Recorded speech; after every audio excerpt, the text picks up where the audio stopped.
Donna Cox. Yeah, there's no way I can answer this in 30 seconds, maybe 30 hours, but I'll give it a quick try. My duty is to see that everybody's constitutional rights are protected and that the laws are abided by my fellow members on the board and the people that work for the county. And I want to have people to be able to come forward and have freedom of speech and be able to do for the people what they need to be done. I don't want them feeling that they don't have a right to come to us and express their opinions about anything or be afraid to do that. Thank you. Frank Carbone. There is very specific jobs that a commissioner has, policies, budgets, controlling parks, controlling traffic, controlling a lot of things. There's a lot of responsibility.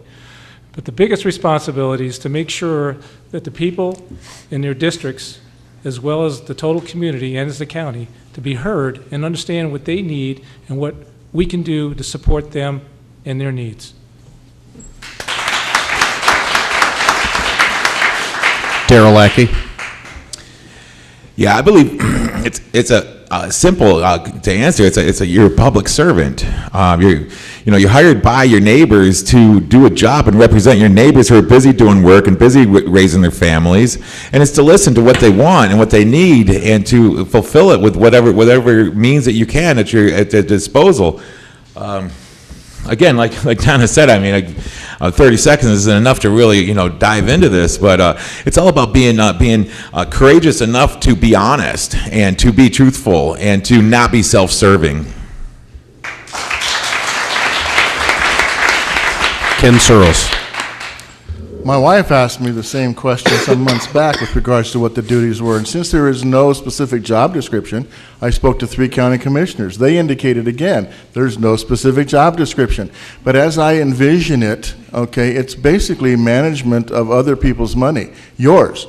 And that's essentially what I've done for the last 50 years, is managing my own business, managing a save-on here, managing save-ons in Southern California, managing an independent pharmacy in Southern California before that. It's a question of doing the best for the people who hired you, and you're the people who are hiring us.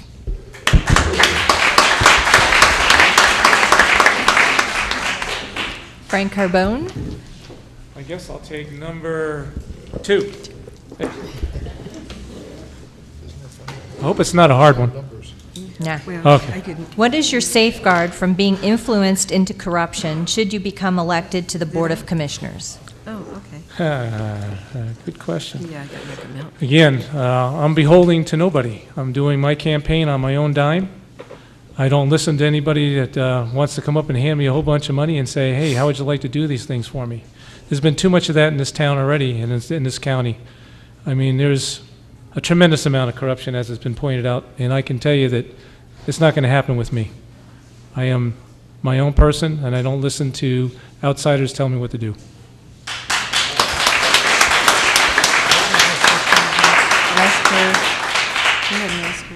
Darrell Lackey. I'm sorry, could you just word it again for me? Sure. What is your safeguard from being influenced into corruption should you become elected to the Board of Commissioners?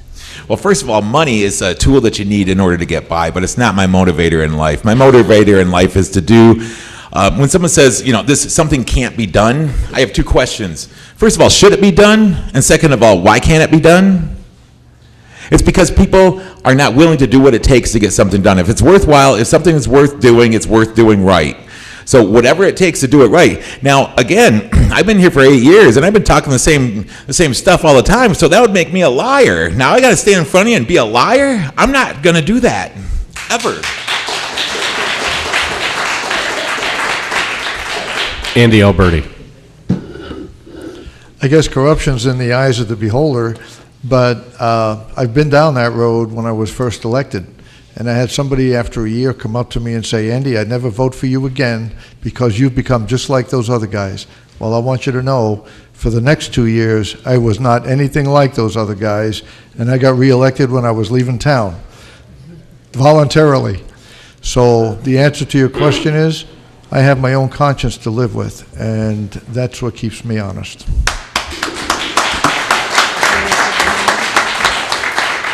Donna Cox. was looking to see if anybody else had their hand up. Integrity.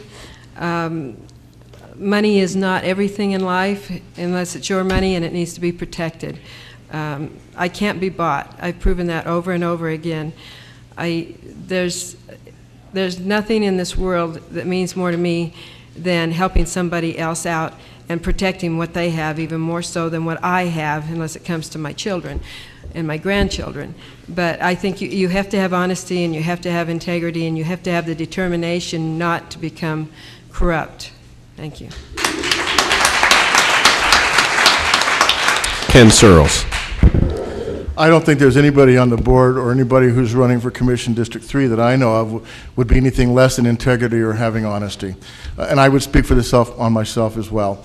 I have been a pharmacist for many years, and during that time I've not ever had any action taken by any government agency, state, local, or federal against my license for doing anything except what was required by my license and to protect the public. I've never had any problems with any arrest for any theft or any embezzlement or anything whatsoever. So I'm standing up here saying, yes, I'm honest and I have integrity too. Garen Hesketh. I was taught to be independent and responsible for myself. I have to admit I've taken one $25 contribution so far in my campaign. The rest is on my own dime thus far. I don't believe in lobbyists. I believe the whole lobbying system is corrupt. If they want to come out and lobby people, they need to come out and corrupt the individual voters by lobbying the individual voters. We got to stop that stuff. I won't be taking any.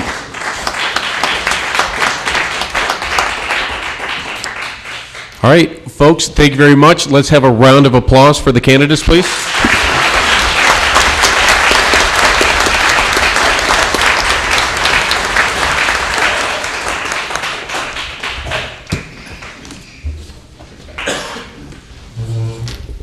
Folks, thank you very much again for coming in. Please keep aware of our website, nigop.org. We're going to be putting together a debate for the Congressional District 4 candidates. That's the new district that Nye County is in. There are 9 Republicans running in the primary for that. Expect that to be coming up within the next month.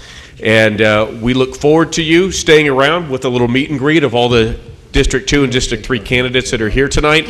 We've got some refreshments in the back, and we thank you very much for coming.